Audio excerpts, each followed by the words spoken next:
지난주 화요일 날 퇴근을 했다가 또 교회 볼 일이 있어서 저녁 시간에 교회로 내려오고 있는 중이었습니다. 서대전 내거리쯤 왔을 때 누군지는 모르겠어요. 어두워도 해가 막 지는 그런 상황인데 사람이 가까이 가야만 이렇게 좀 식별이 되는 어떤 여자분이 한 50대 초반쯤 됐는데 뭔가를 쑥 저한테 주더라고요. 그래서 이게 뭐 그런 걸 주면 되게 광고지 아니면 사이비 이단들 아니면 이제 반가운 거는 교회에서 나와서 전도지를 주거나 선물을 주는 뭐 그런 상황으로 직감적으로 금방 느낄 수 있었습니다. 그 여자분이 갖고 오더니 싹 저한테 이렇게 내미는데 뭐 예수 믿으세요? 아니면은 어느 교회입니다. 이런 것 일체 없이 줍니다. 그래서 받은 게 이거예요. 이건 뭐냐면 쓰레기 봉투로 작은 용량가 제가 떼어보진 않았어요. 이렇게 떼어보니까 떨어져요. 그래서 이거를 떼면은 이 쓰레기 봉투를 펴서 사용할 수 있겠어요. 그래서 제가 떼지 않고 주일날 보여드리려고 가지고 있었습니다. 작은 용량이죠. 얼마 되는지 모르겠어요. 몇백 원 하나요? 쓰레기 봉투 종량제 쓰레기 봉투 가장 싼 게 아마 몇백 원쯤 할 거예요. 용량이 작은 게. 그리고 이제 내거리 신호등을 건너서 한 몇 발짝 갔는데 또 어떤 분이 있는데 제 손에 이걸 들었으니까 주질 않더라고요. 살짝 그냥 아는 척만 하고. 그리고 한 2, 30m 갔는데 또 한 분이 있더라고요. 50대에서 60대에 이르는 여자 성도님들을 세 분이 주고 있는 거예요.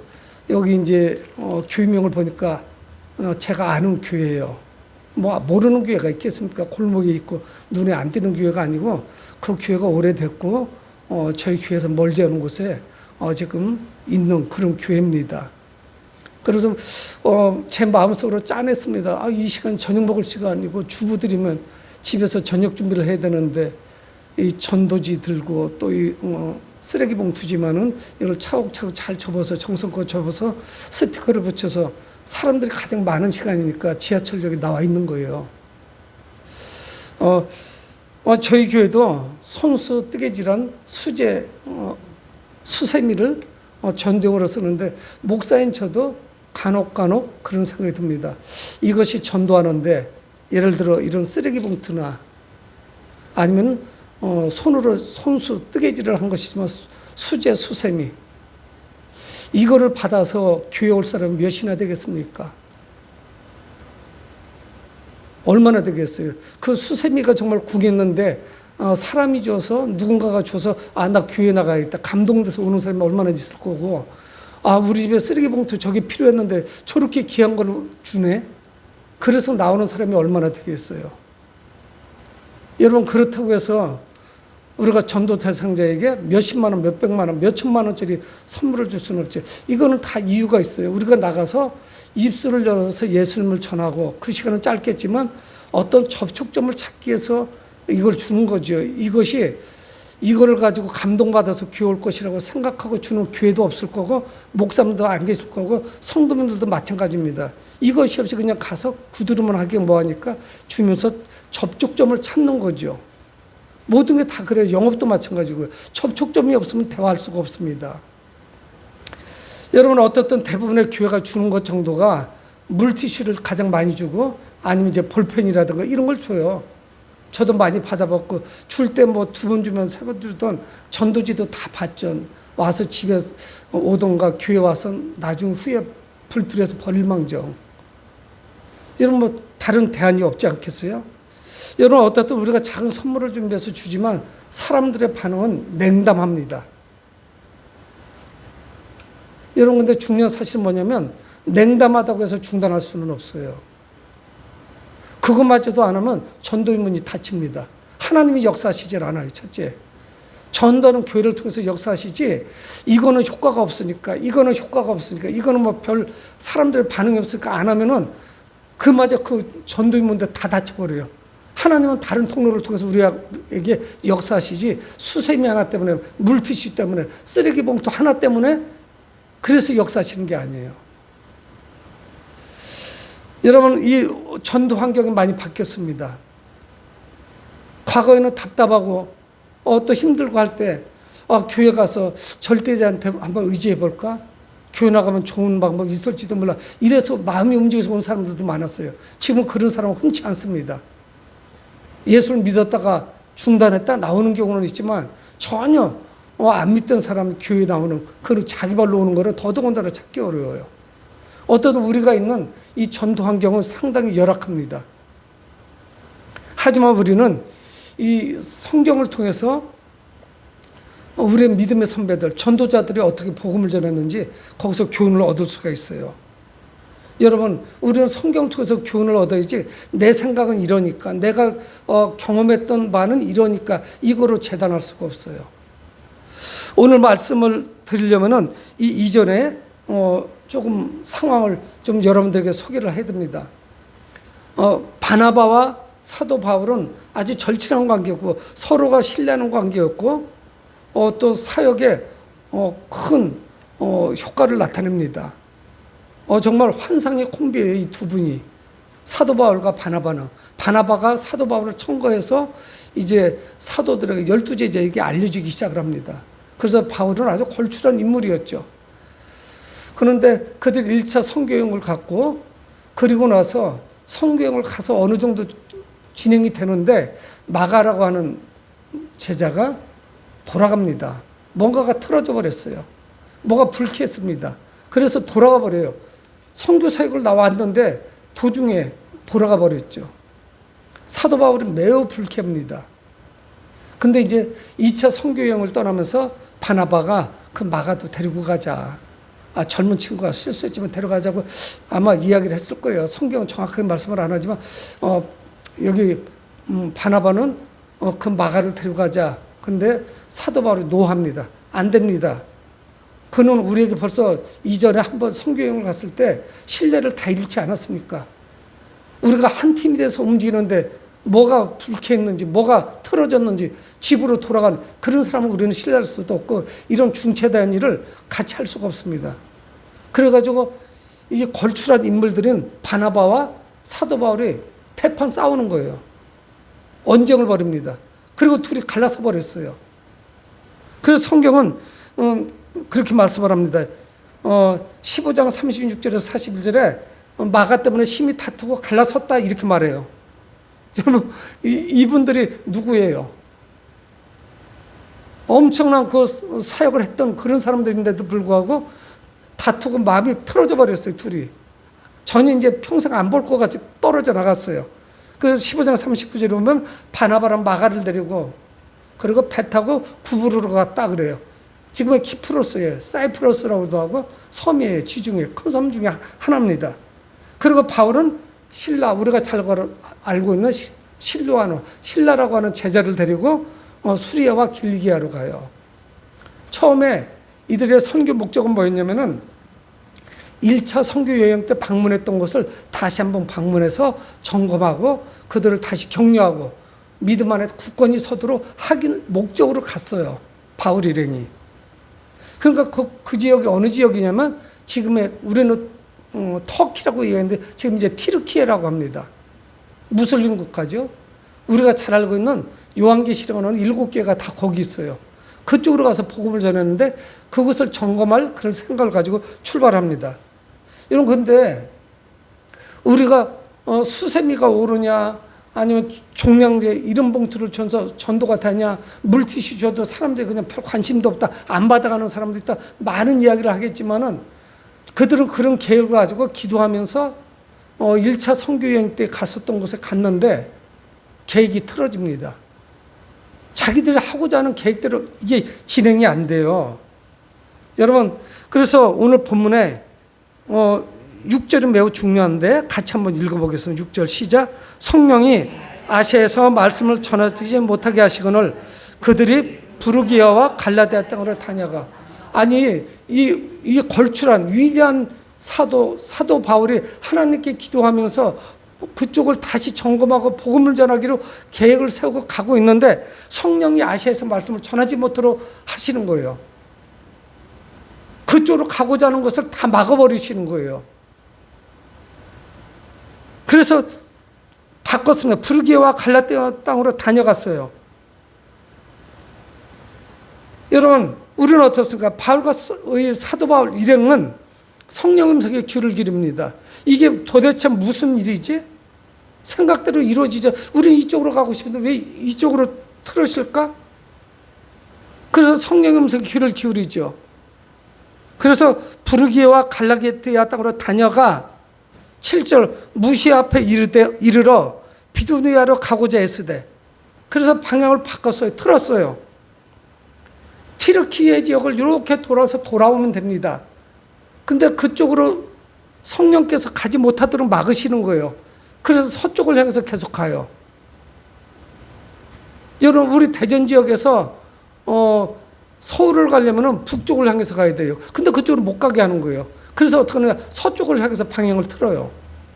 그래서 이제 여러분, 저도 그렇고 이 성경하는 지명이 우리는 익숙하지 않습니다. 그러나 무시 앞에 이르러서 비두니아로 가려고 그래요. 또 북쪽으로 가고 싶어 해요. 그냥 저번에 갔던 곳에서는 조금 위치가 벗어나지만 그쪽으로 한 바퀴 돌아서 갈 생각을 해요. 비두니아로 갔는데 어때요? 애썼다고 그래요. 가려고 그렇게 무진 애를 쓰는데 예수의 영이 허락하지 않으시는 거예요. 여러분, 이런 일이 있을 수가 있어요? 나는 계획하고 복음을 전하는 거예요. 놀러 가는 거 아닙니다. 관광이 아니에요. 여행이 아닙니다. 편안한 데로 가려고 했던 것도 아니에요. 근데 성령께서 또 예수의 영이 허락하지 않는 거예요. 우리가 가려고 너무너무 애를 쓰는데 안 되는 거예요. 그래서 이게 도대체 무슨 일이지? 그래서 그들은 이제 고민에 빠졌겠죠. 예수의 영이 허락하지 않아요. 처음에는 성령께서 개입하셨고 이제는 예수님의 영이, 예수님께서 친히 가지 못하도록 하시는 거예요. 그러니까 우리 계획과 엇박자가 자꾸 나는 거예요. 이렇게 해도 전도가 안 되고 저렇게 해도 전도가 안 되고 잘 안 돼요. 정말 많이 애쓰는 거 알아요. 입을 열어보지만 잘 안 돼요. 현재 상황도. 근데 우리는 어떠냐? 성령에 귀 기울여야 돼요. 이게 무슨 일일까? 이게 무슨 조화지? 예수님이 어떻게 생각하고 계실까? 어떻게 하라고 지금 우리가 하는 거를 자꾸 막을까? 한국교회가 전도가 잘 안 된다고 하는데 왜 이게 이런 일이 벌어질까? 주님이 왜 그러시는지 뭔가가 잘못된 방향을 바꿔야죠. 전도 자체가 문제가 있는 거예요. 전도를 하지 말라는 게 아니에요. 지금 길을 막는 거예요. 애썼다고 그랬잖아요. 우리가 가고자 애썼는데 예수의 영이 허락하지 않는 거예요. 어디로 가지? 이게 뭐야? 집으로 돌아가야 되나? 수많은 생각을 하겠죠. 여러분, 강력하게 하나님이 개입하시는 겁니다. 두 번이나 하나님이 개입하신 거예요. 성령이 개입하시고 예수님의 영이 개입하셨고, 그래서 바울이 가는 길을 막으시는 거예요. 여러분, 두 번이나 계속 막을 때는 다시 기도해야 되죠. 하나님의 뜻이 무엇인지. 여러분, 우리 같으면 어떻게 할까요? 그냥 계속 그 길로 갑니까? 내가 하려고 하는 대로 고집 피우면서. 여러분, 지금 한국교회는 하나님께서 무엇을, 그 원초적인 복음은 변화가 없어요. 복음 자체가 바뀐 게 아니에요. 예수 그리스도께서 피 흘린 그 복음은 분명한데 문제는 뭐냐? 기본적으로 우리가 해왔던 방법이 안 먹게 되면 우리는 하나님께 기도해야 돼요. 하나님 지금 어떻게 해야 될까요? 여러분, 여기에 대해 고민해야 돼요. 그리고 기도해야 됩니다. 근데 우리는 그런 고민을 안 해요. 이거 안 되면 말지 뭐. 안 되는 거 어떡하겠어?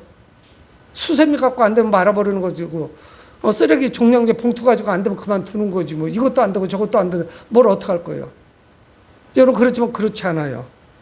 그래서 그가 어떻게 하느냐? 8절에 무시아를 지나 드로아로 내려갔어요. 근데 여기는 목적지가 아니에요. 여기 오려고 했던 곳이 아닙니다.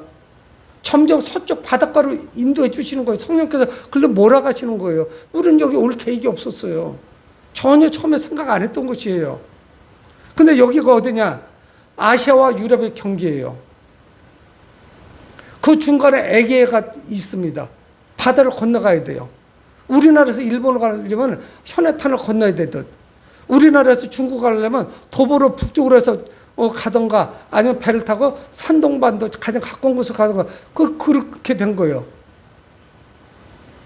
대전에서 서울로 가려고 했는데 계속 하나님의 영이 인도하셔가지고 대천 그 바다로 인도하시는 거예요. 바닷가로. 지금 상황이 그렇게 됐어요. 하나님의 뜻이 무엇일까? 바울과 일행들은 궁금했을 겁니다. 근데 중요한 사실은 뭐냐면 하나님의 강력한 인도하심은 분명해요. 우리가 가고자 하는 것을 2번이나 하나님이 막으셨어요. 그래서 여기까지 온 거예요. 무시아를 지나서 두로아까지 내려왔습니다. 여러분, 하나님은 하나님의 방식으로 인도하세요. 내 방식이 아니에요. 그러니까 이게 된다 안 된다 우리가 속단하기 어려워요. 함부로 말할 수가 없어요. 아주 사소하고 하잘 것 없는 것 가지고도 하나님은 역사할 수 있어요. 우리는 지금 잘 몰라요. 무엇이 옳은 것인지. 옳고 그름이 또 없어요. 쓰레기 종량제 봉투는 되고 수세미는 안 되는 이런 것도 없어요. 하나님의 뜻이 우리가 잘 모르지요. 여러분, 내가 세운 계획, 내가 뜻한 바가 항상 옳은 거 아닙니다. 내 뜻, 내 계획은 뒤로 제껴놔야 돼요. 우리는 자꾸 자기 생각을 앞섭니다. 그래서 그것이 옳은 것이냐 나가는 거예요. 또 때로는 내가 혹시 이기적인 목적을 가지고 하는 것은 아닌지, 내 뜻을 자꾸 관철시키려고 하는 것은 아닌지 내려놔야 돼요. 하나님의 음성에 우리는 민감해야 돼요. 귀담아 들으셔야 됩니다. 하나님의 뜻을 구하는 기도가 있어야 돼요. 여러분, 하나님께서 친히 우리의 발걸음을 인도해 주십시오. 그렇게 간구해야 돼요. 부르짖어야 돼요. 여러분, 하나님이 원하시는 것이 무엇일까? 하나님께서 원하시지 않는 것이 무엇일까? 아닌 것이 무엇일까?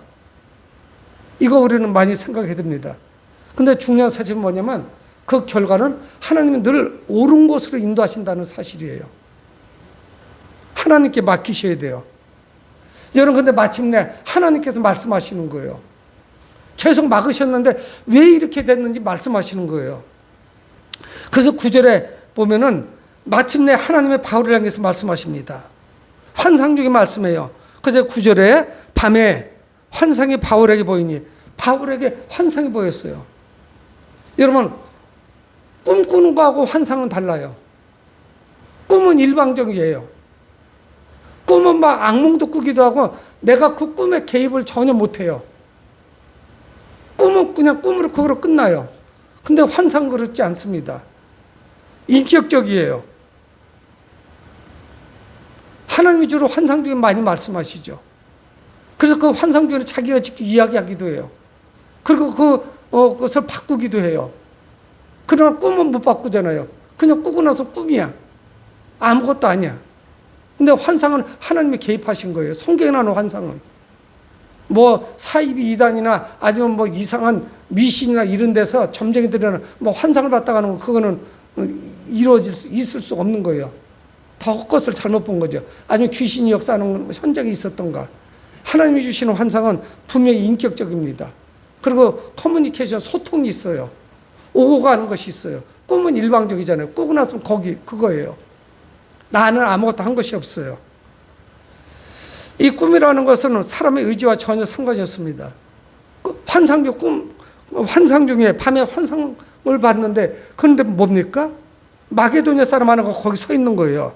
9절, 밤에 환상이 바울에게 보이니 마게도냐 사람 하나가 서서 그에게 청하여 이르되, 마게도냐 사람 하나가 그에게 바울에게 부탁하는 거예요. 간청하는 거예요. 뭐라고 간청하느냐면 9절 하반절에 나옵니다. 마게도냐로 건너와서 우리를 도와라. 우리를 도와달라. 그 사람 그렇게 이야기하는 거예요. 마게도냐 하나 사람 생면 처음 부집니다. 전혀 처음 보는 사람이에요. 근데 그 마게도냐 사람 하나가 자기들을 향해서 손짓하는 거예요. 우리에게 좀 와달라. 우리를 도와달라. 근데 마게도냐 땅은 어디냐? 바다 건너편이란 말이에요. 우리는 가려고 전혀 계획 세우지 않았어요. 근데 처음 보는 사람이 마게도냐 사람 하나가 분명히 마게도냐 사람인 거예요. 거기를 우리는 뭐라고 말하냐? 헬라 땅이라고 그러죠. 지금의 그리스. 유럽의 첫 지역이에요.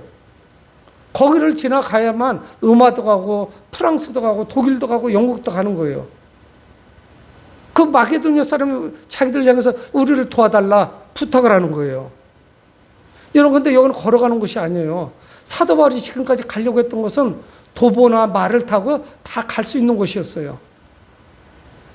그리고 뭐 배를 타지 않고도 이스라엘로 돌아올 수 있어요. 아니면 성교지인 안디옥으로 갈 수도 있었고 예루살렘으로 돌아올 수도 있어요. 근데 여기는 배를 안 타고 못 갑니다. 바다가 가로막고 있어요. 에게라는 바다가 있습니다.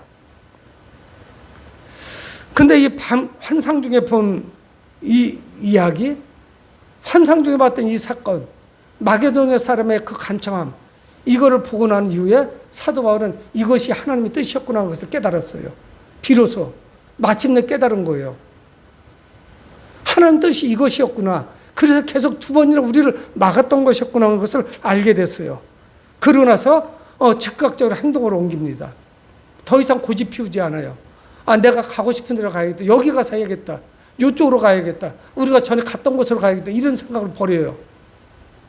그럼 우리가 저쪽으로 어떻게 넘어갈 것인가 이거를 생각합니다.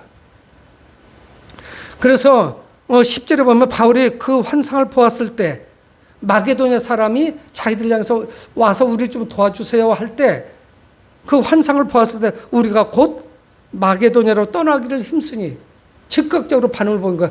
저쪽으로 가야겠다. 이게 하나님의 뜻이다. 가기로 작정합니다. 이는 하나님이 저 사람들에게 복음을 전하라고 우리를 부르신 줄로 인정함이라. 그 환상을 보고 나서 깨달은 게 뭐냐? 마게도냐 사람들에게 복음을 전하는 것이 하나님의 뜻이었구나. 바로 그 자기의 계획과 뜻을, 물론 그것도 악한 게 아니에요. 선한 것이었어요. 근데 정확하게 하나님의 뜻은 몰랐던 것이었죠. 하나님께서 저들에게 복음을 전하라고 하는 것인 줄을 알았던 거예요. 이해한 거예요. 인정한 거예요. 받아들였어요. 내게 고집을 내세우지 않습니다. 여러분, 이제 우리에게 중요한 사실은 뭐냐? 이 종량제 봉투나 아니면 수세미가 중요한 게 아니었어요. 하나님의 뜻이 어디가 계신지 이게 중요한 거예요. 하나님의 뜻에 순종할 때 하나님께서는 내가 가는 지역의 사람들의 만문을 열어주십니다. 여러분, 하나님이 하셔야죠. 물량 공사한다고 해서 그 사람 마음이 열릴까요? 요즘 모든 것이 풍성한 시대인데. 또 어떤 분들에게는 쓰레기 봉투에서부터 모든 것을 이렇게 다 제공해 주기도 합니다. 쌀도 주고 다 줘요. 뭐 어려울 게 없어요. 여러분, 교회에서 그렇게 뭐 복지적인 문제로 접근할 수 있을까요? 없죠. 교회를 팔아도 그렇게 가기가 힘들어요. 헌금해가지고는 어림도 없어요. 헌금해서 선교비 충당하기도 쉽지가 않습니다. 선교나 이런 데 할 때가 얼마나 많이 있어요. 여러분, 돈이나 물질이나 이거 가지고 되는 것이 아니에요. 여러분, 사도 바울은 영적으로 깨어 있었습니다. 하나님 음성에 민감했어요. 그리고 하나님 뜻을 알았어요. 그리고 구체적인 계획을 알고 나니까 방향이 바뀌는 거예요. 여러분, 이 마게도냐 지역에는 믿지 않는 사람들, 하나님을 모르는 사람들이 다예요. 무수합니다. 그래서 이제 사도 바울은 그 복음의 불모지 헬라 지역, 마게도냐라고 하는 그 지역으로 넘어가는 거예요. 그러면서 2차 선교 여행이 지금 활짝 열리는 그런 순간에 있어요. 그 사도 바울의 그 발걸음은 선교 역사의 한 획을 긋습니다. 평범한 그런 선교가 아니었어요. 여러분, 이 바울은 하나님께 즉각적으로 순종했을 때 역사가 나타난 거예요. 자기 고집을, 자기 생각을, 그걸 쫓지 않았어요. 조건을 따져보지 않았어요. 여기 말 타고 또는 도보로 걸어갈 수 있는 이곳이 훨씬 좋은데 배 타고 저 가는 비용도 많이 들고 위험하기도 하고 그 땅을 한 번도 가본 적도 없고 미지의 땅이에요. 두렵고 불안해요. 여러분, 익숙하지 않은 곳에 가는 게 쉬운가요? 익숙한 곳이 쉽죠. 내가 그래도 가봤던 곳. 이런 것이 쉽지 않겠어요? 여러분, 이 바울은 익숙하지 않았던 것, 그리고 계획에도 없었던 것을 받아들입니다. 그리고 그쪽을 향해서 출발하는 거예요. 많은 성도들이나 목사님들이 코로나 이후에 전도하기가 더 어려워졌습니다. 이야기를 해요. 무슨 말씀인지 저는 충분히 이해합니다. 사람들이 많이 경제적으로도 어려워졌고, 그리고 오픈된 곳을 가기 싫어했고 3년 동안 복음을 전하지 못하다 보니까 전도에 대한 그런 어떤 탄력을 사실 많이 상실했어요. 큰 교회나 작은 교회나 다 쉽지 않은 것은 분명한 사실이에요. 그리고 또 어떤 사람도 그렇게 말씀합니다. 목사님 모르셔서 그렇지 교회 이미지가 나쁩니다. 세상에서 교회에 대한 영향력이 예전보다 현격하게 줄어들었습니다. 알아요. 그게 틀리지 않은 말이라는 거 저도 알고 있습니다. 우리가 잘못한 부분도 많이 있어요. 교회가 조금 많이 세속화돼서 정말 교회다가 원하는 그런 많은 그런 소망들이 있었는데 교회가 기대에 벗어나니까 교회를 향해서 오히려 책망하는 소리, 그것도 저도 알아요. 여러분, 하지만 이게 다 틀린 말들은 아닙니다. 그러나 사도 바울의 사역의 동기는 뭐냐? 복음을 전하는 동기는 뭐였었느냐? 하나님께 대한 전적인 순종이었어요. 하나님이 말씀하시니까 나가요. 오직 성령이 너희에게 마시면 너희가 권능을 받고 예루살렘과 온 유다와 사마리아 땅끝까지 이르라 내 증인이 되리라. 사도행전 1장 8절 주님의 말씀이에요. 이것 때문에 우리는 가는 거지 뭐 다른 것이 없어요. 그래서 영의 눈으로 바라봐야 되고 믿음으로 바라봐야 되고 우리가 기도하다 주님의 음성을 들어야 되고 성경을 묵상해야 되는 것이죠. 여러분, 사도 바울에게 정말 환상의 콤비예요. 동역자였던 바나바가 떠나갔다는 사실, 엄청난 타격이에요. 이 사역을 어떻게 하나? 하지만 하나님을 믿었어요. 바나바는 바나바대로 하나님께서 움직이실 것이고 나는 나대로 바나바와 떨어졌지만 이 바울을 하나님이 인도해 주실 것이다. 하나님이 하시는 거지 내가 하는 거냐 바나바가 하는 거냐, 그런 생각이 있었을 겁니다. 그리고 그는 디모데, 영적인 아들 디모데를 함께하게 돼요. 받아들여요. 또 계획한 지역이 있었는데 사람만 맡긴 게 아니라 가고자 했던 지역도 막혀버려요. 그렇지만 하나님의 음성을 듣습니다. 위기 때마다 어때요? 하나님의 도우심으로 돌파해요. 거기에서 돌파구가 있었던 거예요. 여러분, 하나님의 음성으로 수세미를 바라보세요. 하나님의 음성으로 종량제 봉투를 바라봐요. 그거 몇백 원밖에 안 돼요. 하나님이 하십니다. 내가 하는 게 아니에요. 수세미가 하는 게 아니에요. 종량제 봉투가 하는 거예요. 물대슈가 전도하는 게 아니에요. 위기 때마다 하나님이 역사하셨어요. 여러분, 교회도 그렇고 목사들도 그렇고 장로님도 그렇고 성도들 모두 교회 바깥에서도 그럽니다. 한국교회에 큰 위기가 찾아왔던 이구동성으로 이야기해요. 이구동성, 입은 다 다른데 똑같은 말을 한다는 이야기예요. 한국교회 큰 위기래요. 여러분, 이런 익숙한 이런 이야기를 벗어버려야 돼요. 그런 이야기를 거부하세요. 하나님이 하시는 것이 그 사람들이 합니까? 여러분, 누가 부흥에 큰 위기가 찾아왔대요. 하나님의 뜻을 아세요? 하나님은 분명히 계획을 가지고 계십니다. 이 한국, 대한민국 교회 계획을 갖고 계시고 선한 목적의 계획을 가지고 계세요. 그러니까 자기 발로도 스스로 걸어오는 분이 계시잖아요.